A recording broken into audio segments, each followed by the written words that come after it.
अर्जुन उवाच सेनयोरुभयोर्मध्ये रतं स्थापय मे अच्युत ज्यावत् एतान् निरीक्षे अहं युद्धगामान् अवस्थितान् कैर्मया सह युद्धैवम् अस्मिन् रणसमुद्यमे। অনুবাদ। অর্জুন বললেন, হে অচ্যুত, তুমি উভয় পক্ষের সৈন্যদের মাঝখানে আমার রথ স্থাপন করো, যাতে আমি দেখতে পারি যুদ্ধ করার অভিলাষী হয়ে কারা এখানে এসেছে এবং এই মহাসংগ্রামে আমাকে কাদের সঙ্গে যুদ্ধ করতে হবে।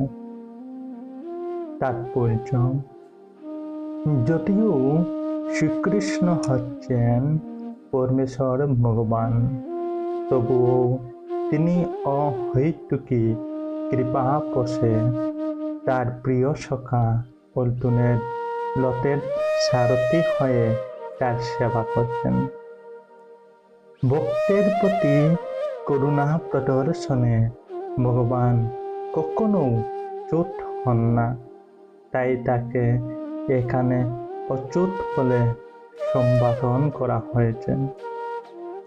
অর্জুনের রথের সারথি হবার পরে তাকে অর্জুনের আদেশ অনুযায়ী কাজ করতে হয়েছিল এবং যেহেতু তা করতে তিনি কুণ্ঠিত হননি, তাই তাকে অচ্যুত বলে সম্বোধন করা হয়েছে।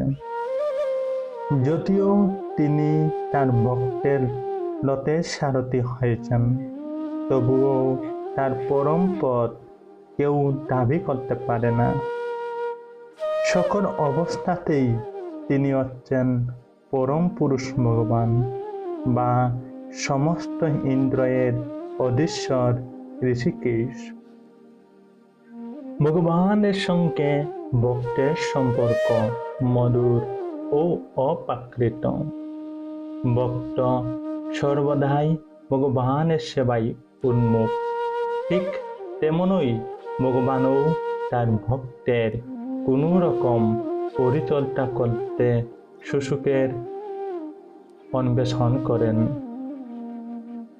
ভগবান যখন তার কোনো শুদ্ধ ভক্তের আদেশ অনুসারে তাকে পরিচর্যা করার সুযোগ পান, তখন তিনি অসীম আনন্দ উপভোগ করেন। ভগবান হচ্ছেন সর্বলোক মহেশ্বর। যেহেতু তিনি হচ্ছেন প্রভু, প্রত্যেকেই তার আদেশ অধীন এবং তাই তাকে আদেশ দেবার মতো তার ঊর্ধ্বে আর কেউ নেই। কিন্তু যখন তিনি দেখেন যে কোনো শুদ্ধ ভক্ত তাকে আদেশ করছেন, তখন তিনি দিব্য আনন্দ লাভ করেন। যদিও সকল অবস্থাতেই তিনি হচ্ছেন অভ্রান্ত প্রভু।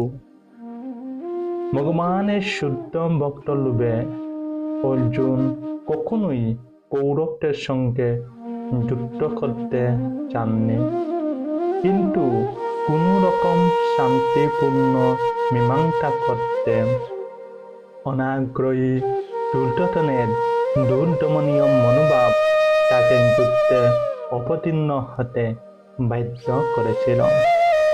তাই তিনি যুদ্ধের আগে একবার দেখে নিতে চেয়েছিলেন তার বিপক্ষে যুদ্ধ করতে কে কে সেই রণাঙ্গনে উপস্থিত হয়েছিল। যদিও যুদ্ধক্ষেত্রে শান্তি স্থাপন করার কোনো প্রশ্নই ওঠে না, তবুও যুদ্ধের আগে অর্জুন একবার সকলকে দেখতে চেয়েছিলেন এবং তিনি দেখে নিতে চেয়েছিলেন সেই অন্যায় যুদ্ধে কৌরবেরা কতখানি উৎসাহী ছিল।